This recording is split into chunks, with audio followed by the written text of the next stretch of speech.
The morning after the nightmare, King Telheba woke up drenched in sweat. The words echoed in his mind. Was it just a dream, or was it a warning?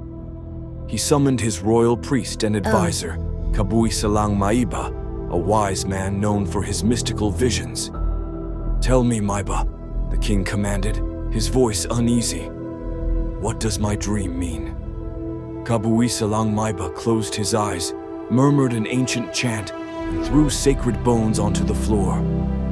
He studied their mysterious patterns for a long time before finally speaking. "The gods are angry," he whispered. The king's breath caught in his throat. "What should I do?" Maiba's eyes glowed with an otherworldly wisdom as he gave his prophecy. "Return Nunkalema to Puremba. Give him honor. Only then will the curse be lifted." The king hesitated. Was this truly the will of the gods? But the cold fear of the dark spirit's warning still gripped his heart. And so, he obeyed. That very day, the king rode to Puremba's humble home. When Puremba saw the king at his doorstep, his heart pounded. Had the king come to finish him off? But instead, the king did the unthinkable. And then he stepped aside, revealing Nyankalema. For a moment, time stood still. Nyankalema rushed into Puremba's arms, sobbing.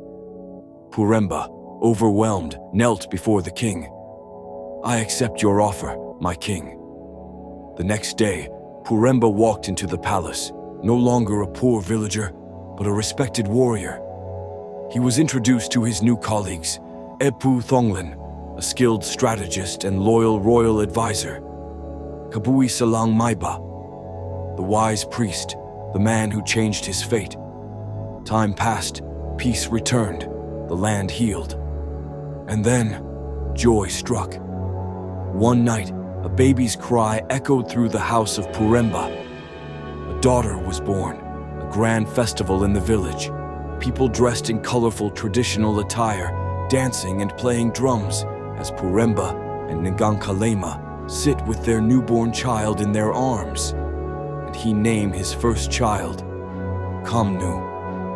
Years had passed since Puremba was honored as a commander. The land had flourished under his wisdom and strength. His daughter was growing into a bright and beautiful child. And now, on this fateful midnight, fate gifted him again. "It's a boy! A son has been born!" He could not contain his ecstasy. His legacy would continue. Puremba, overwhelmed with happiness beyond words, ran out of his room, his heart pounding with joy. Without thinking, he rushed toward the great bell tower, the bell that announced news to the entire kingdom. With all his might, he pulled the giant rope and let the bell ring across the night. But in his excitement, his hands slipped.